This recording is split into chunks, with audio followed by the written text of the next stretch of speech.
Voy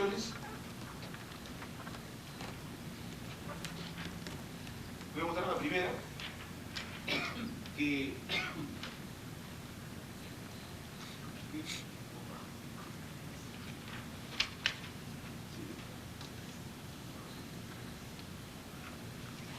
consiste en lo siguiente.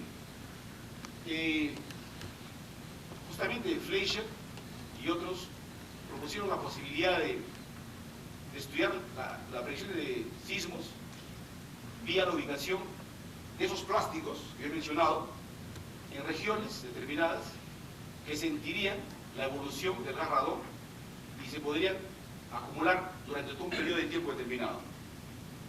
¿Basados en qué? Basados en que el radón se difunde de manera determinada, diferente, dependiendo de del suelo que separa la fuente emisora. Entonces, ¿en qué consistiría la predicción? Que en procesos normales, o mejor dicho, cuando no hay ninguna posibilidad de sismo, hay un fondo de radiación que iría se grabando en los detectores. Se levanta entonces la curva de fondo y también se monitorea si, cuando hay una posibilidad de sismo, el incremento de la densidad de huellas o de trazos nucleares en los detectores. El asunto sería entonces lo siguiente. Ese trabajo no está hecho, por eso que no lo pongo a la referencia. La posibilidad que estamos planteando sería lo siguiente, que si nosotros elaboramos estos registros de mapeo, y como en el Perú tenemos cantidad de sismos, podríamos observar esa evolución. Y si construimos curvas determinadas, podríamos de repente ver que los picos de densidad de huellas o de trazos se manifiestan ya con un anticipo determinado.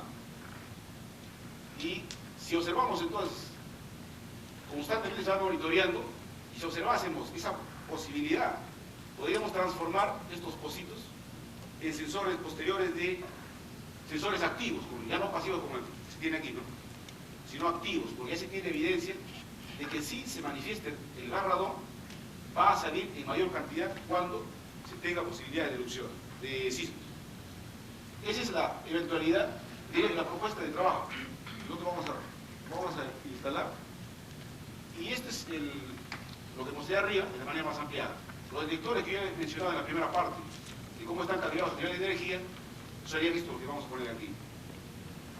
Y van a decir que estos detectores son de un costo mínimo, ¿no? Ahora, también hay otra aplicación, que es la siguiente. Este de aquí,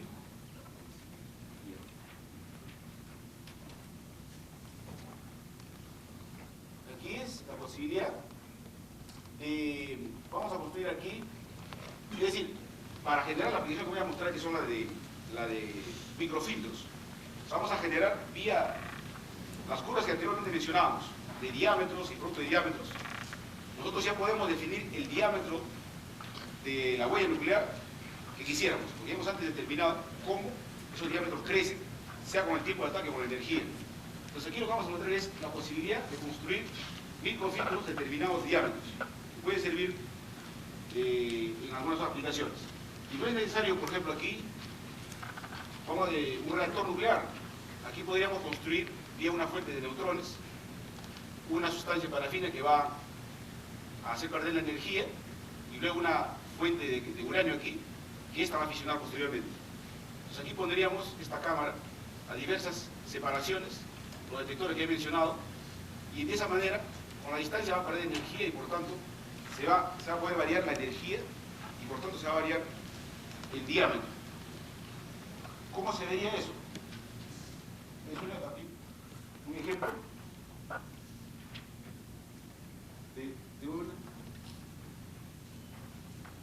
de un conjunto, un microfiltro, cuyos agujeros prácticamente son uniformes.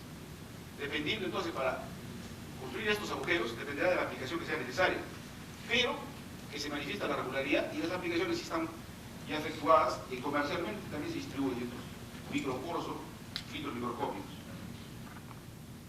Esta aplicación que voy a mostrar ahora es también muy conocida, que es la siguiente. Nosotros usamos las conocidas neutrografía. En la neutrografía lo que hacemos es usar un reactor nuclear y los neutrones, sea de manera directa o indirecta, reflejan o traslucen la absorción de determinados materiales, fundamentalmente aquellos que tienen un número atómico bajo. Muy bien, aquí mostramos aquí un sello con una radiografía tipo alfa. Esta radiografía es hecha con una fuente de neutrones, se pone un sensor indirecto de boro, el boro va a hacer la reacción N-alfa y los alfa irían a parar en este plástico que yo antes he mencionado, sería lo que se observa en el plástico. Es otra posibilidad también de aplicar este tipo de partículas alfa. También se puede aplicar para estudiar, por ejemplo aquí,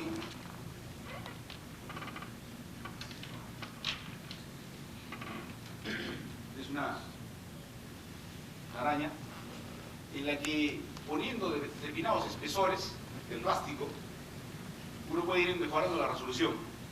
Y también son radiografías de tipo alfa, usando el detector que yo les he mencionado. Es otro tipo de aplicaciones que se pueden montar también.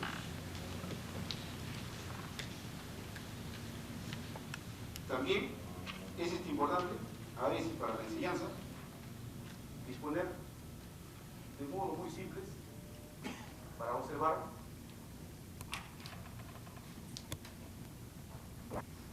este aquí es un cubo muy fácil de construir, un cubo de acrílico, por ejemplo, donde se simula fuentes de radiación o con canales de radiación.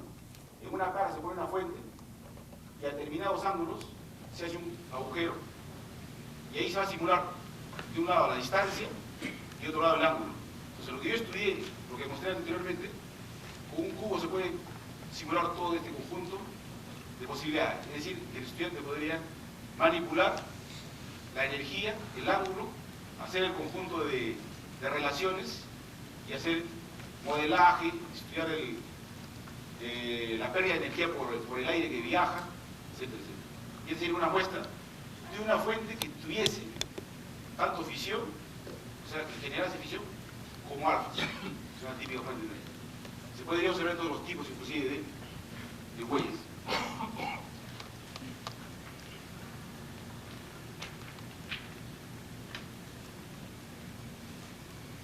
El radón que se produce en las cadenas antes mencionadas decae y en su cadena tienen productos de polonio que son dañinos para la salud. Entonces, una de las aplicaciones también con este tipo de detector de plástico es determinar las regiones donde, pueden ser las minas, ya conocidas, o pueden ser las propias casas, donde se quiere determinar si la concentración de radón está por encima de un nivel permisible, de manera que no afecte la salud. Se tienen correlaciones en la que existiría una correlación entre la cantidad de radón con el cáncer. Hay algunos estudios.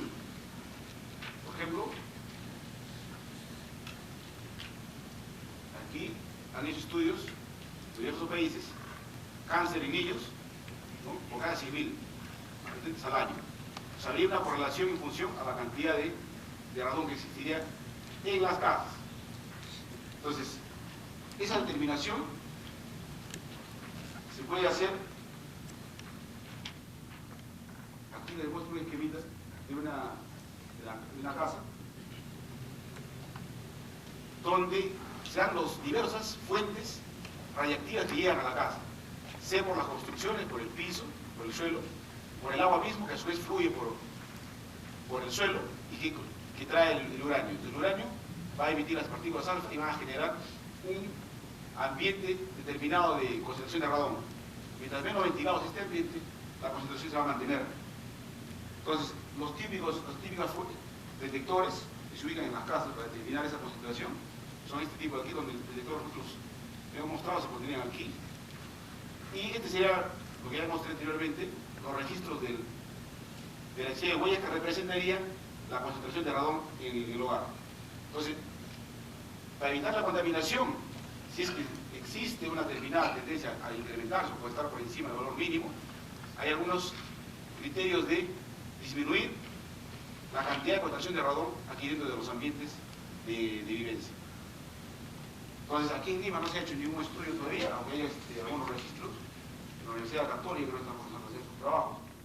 Yo también voy a colaborar con ese grupo. Entonces, aquí vamos a dar simplemente un cuadrito donde se muestra que las partículas alfa son dañinas porque tienen una cantidad de energía que depositan en unidad de camino mayor que cualquier otro, sea el electrón o el gamma. El neutrón también, pero es más factible, es más probable que uno esté expuesto al alfa, los neutrones.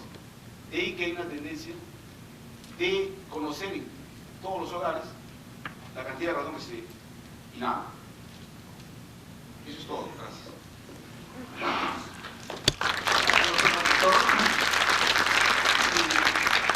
¿Alguna pregunta del público al respecto?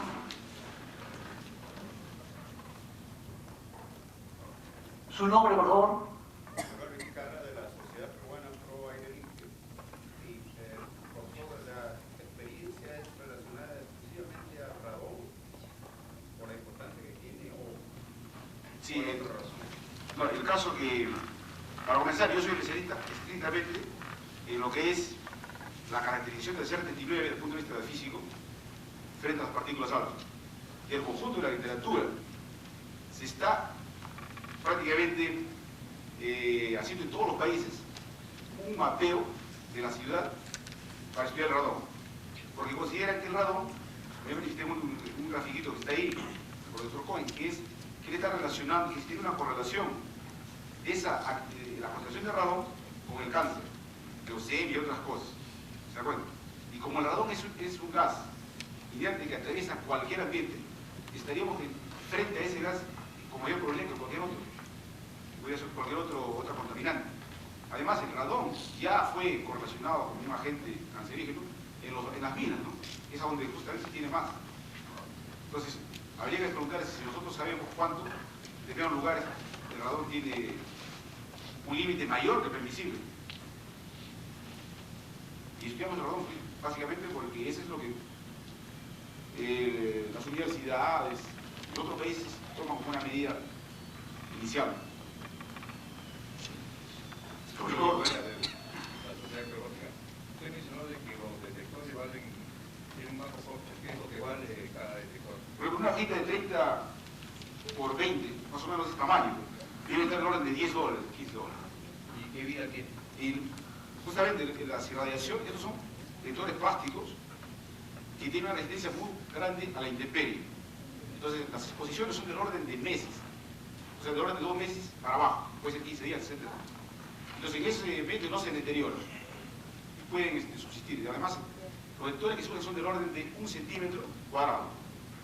Una hoja de este tamaño entra mucho, y de 500 micrómetros más o menos de espesor. Si entiendo bien, se puede fragmentar esa hoja y usar cada fragmento de la hoja como un detector independiente. Sí, porque las hojas estas tienen una certificación de calidad y cualquier parte de la hoja para comenzar es uniforme, ¿verdad? Luego de eso, esos pedacitos, que solicita 1 centímetro cuadrado puede ser menos también de tamaño, pero se lo hace para poder manipularlo, ¿no?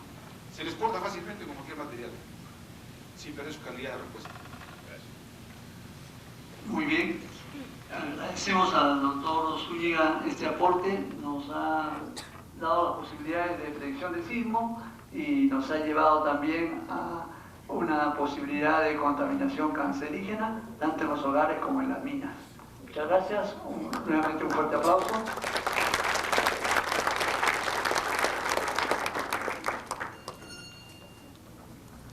Enseguida tenemos la presentación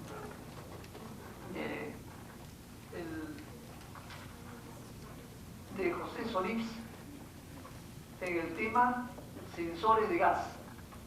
José Luis Solís Vélez recibió los grados de bachiller y magíster en la Universidad Nacional de Ingeniería y el grado de doctor en física en el programa cooperativo entre la UNI y la Universidad de Oulu, Finlandia. Ha sido investigador visitante en la Universidad Federal de Río Grande del Sur, Porto Alegre, Brasil, en la Universidad de Oulu, Finlandia, y durante el año 98 realizó un postdoctorado en la Universidad de Oulu. Con ustedes, el doctor José Luis Solís Vélez. Gracias. El tema que tengo es, voy a hablar sobre sensores de gas.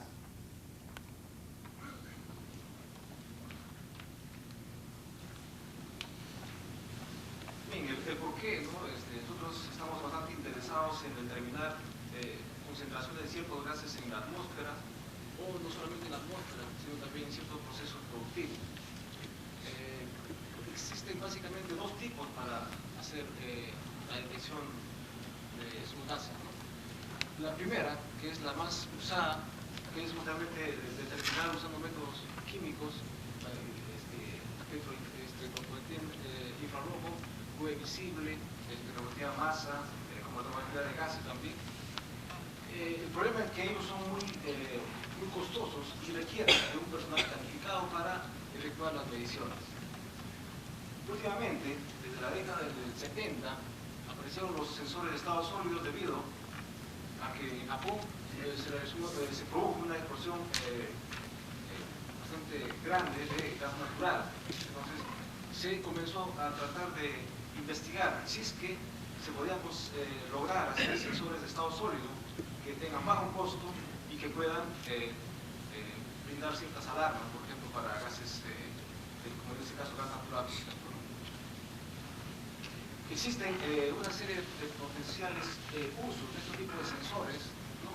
Por ejemplo, para seguridad, ¿no? Para gases tóxicos, gases explosivos, ¿no? Para el detector de fuego, también para la parte médica, ¿no? Para diagnóstico, para tratamientos médicos, para órganos artificiales también se requieren este tipo de sensores, ¿no? De estado sólido.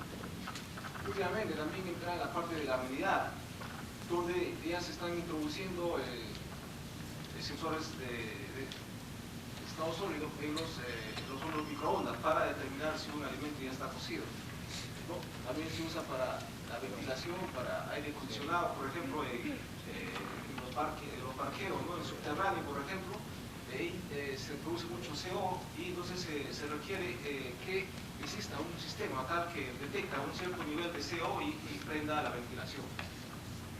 También para procesos, ¿no? Para control de procesos, para la eficiencia de procesos, ¿no? Y para ahorrar energía. Y para el medio ambiente existen también ya una necesidad de evitar, ¿no? La emisión de gases tóxicos y contaminantes al medio ambiente. Para alimentos también se necesita, ¿no? Para la producción, para guardar, por ejemplo, hay ciertos estudios para determinar si el pescado está fresco o ya está en descomposición. Y también para monitorear, por ejemplo, en lugares bastante inaccesibles.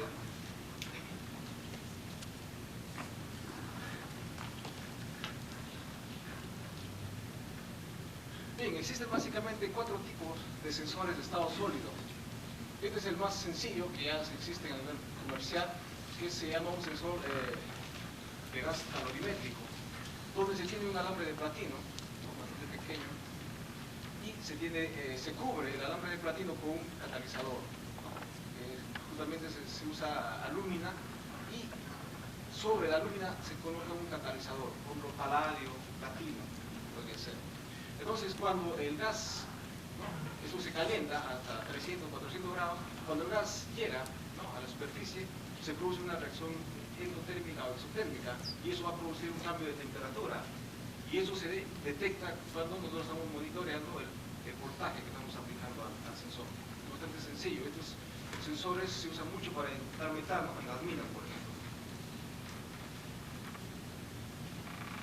Este es otro tipo de sensor que es un electrolito de estado sólido que generalmente se usa para detectar oxígeno, ¿no? Este es el famoso sensor lambda que se usa actualmente en todos los automóviles para determinar la razón combustible-aire para optimizar la combustión.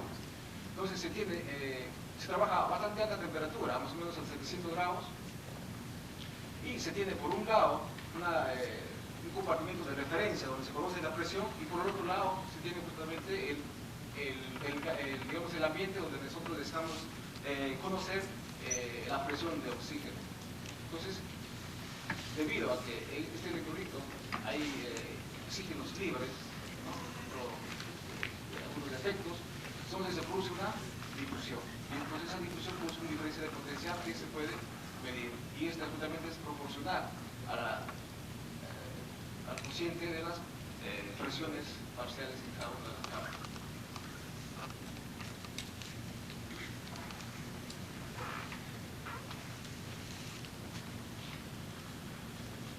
Bien, este es un sensor de campo. Con la tecnología de silicio se ha logrado hacer este tipo de sensor, generalmente que es para hidrógeno. Este es un transistor normal, solo que se le ha colocado una película muy delgada de algún metal, en este caso de paladio. Entonces, si el paladio tiene una propiedad muy importante de que el oxígeno, ¿no?, lo descompone al oxígeno, entonces el oxígeno penetra y se forma un dipolo. Y este dipolo va a hacer que se produzca un corrimiento, ¿no?, de la curva IV del transistor, y esto justamente es proporcional a la concentración de oxígeno. Existen sensores comerciales de este material, y justamente el año pasado se ha reportado ya que ellos están estudiando carburo de silicio, porque estos sensores solamente trabajan hasta 200 grados, pero el carburo de silicio trabaja hasta 400, 500 grados, e inclusive ya están usándolo en automóviles. Y este es el sensor que es tipo capacitor o semiconductor, que justamente es lo que estamos desarrollando. Es un sensor bastante sencillo, ¿no? Tiene un cerámico de alúmina, en forma cilíndrica.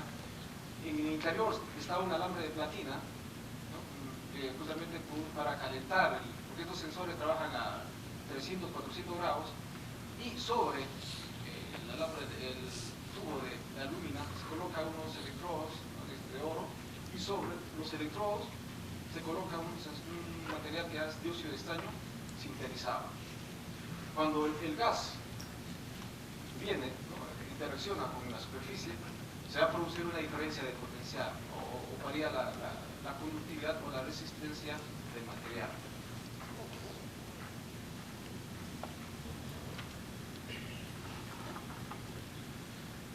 Bien, este tipo de sensor, ¿no?, digamos el último, que es un sensor semiconductor, con el primero, que es un sensor calorimétrico. Aquí se tiene también un alambre de platina. Ahora, en vez de tener un catalizador o solamente la alúmina, se coloca un elemento sensible que usa en el último caso, ¿no?, el dióxido de estaño. Y eso está dentro de una membrana para evitar que no le caiga polvo, ¿no?, otro tipo de partículas que puedan dañar el sensor, o también nosotros deseamos que sea selectivo el material.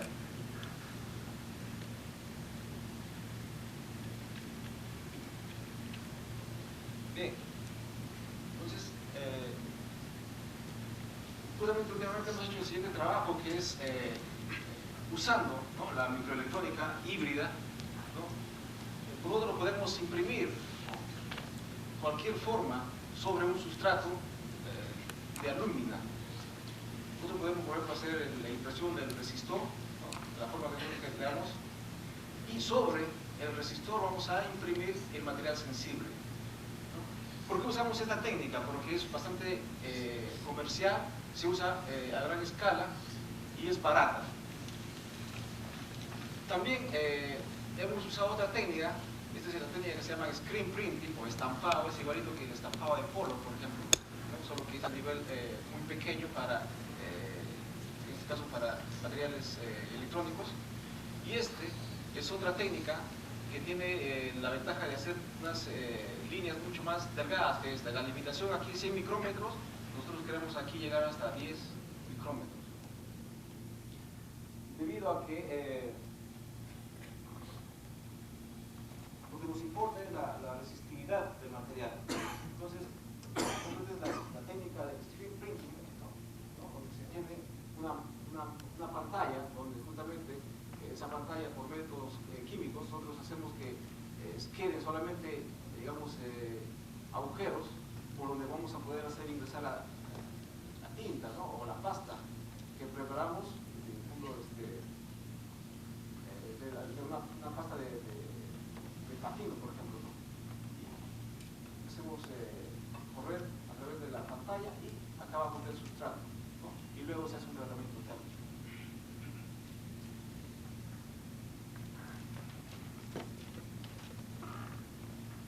La otra técnica que se llama gravure offset printing, es justamente para obtener líneas mucho más delgadas.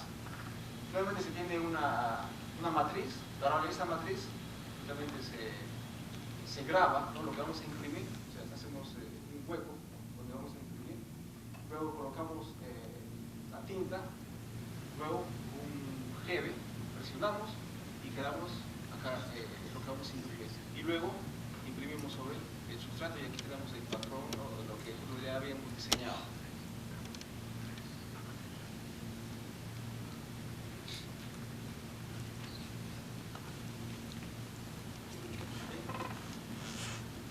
Aquí tenemos un sistema para nosotros estudiar las propiedades como sensor de gas. Aquí tenemos una cámara donde tenemos todos los sensores que vamos a estudiar. Tenemos balones, ¿no? Usamos un balón con aire sintético porque nosotros deseamos reproducir, ¿no?, unas condiciones atmosféricas, pero que sean reproducibles, porque no podemos hacerlo en el medio ambiente, porque constantemente va a cambiar la atmósfera, ¿no? Entonces, reproducimos, usamos aire sintético, como 80% de hidrógeno, 20% de oxígeno. Vemos aquí un mezclador de gases, aquí tenemos otros gases que podemos usar CO, H2S, y tenemos todo un sistema de adquisición controlado por la computadora. Nosotros podemos controlar el calentamiento, ¿no?, podemos adquirir los datos a la computadora, ¿no?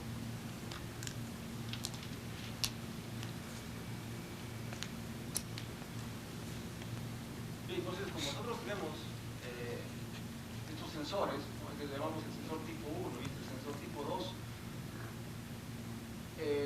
la única diferencia entre ellas es que aquí tenemos una resistencia del orden de 10 ohmios, mientras que aquí nosotros, debido a lo delgado que es la impresión, podemos obtener hasta del orden de kiloohmios de resistencia. Ahora, ¿por qué eso? ¿No? Porque el material sensible es un semiconductor que tiene una resistencia del orden de megaohmios, kiloohmios. Entonces, si es que es como si nosotros tuviéramos dos resistencias en paralelo.